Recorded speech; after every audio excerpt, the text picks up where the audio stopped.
আসসালামু আলাইকুম গাইস, আশা করি আপনারা সকলেই অনেক ভালো আছেন।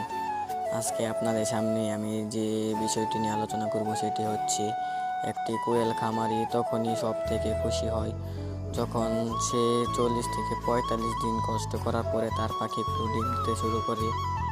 আর হ্যাঁ, প্রায় 40 দিন পর আমার কোয়েল পাখিগুলো ডিম দেওয়া শুরু করেছে, আলহামদুলিল্লাহ। এবং যারা আমাদের কাছ থেকে কোয়েল পাখি নিয়েছিল তাদের পাখিগুলোও ডিম দিতে শুরু করছে, মাশাআল্লাহ। সম্পূর্ণ ভিডিওটি দেখার জন্য ধন্যবাদ।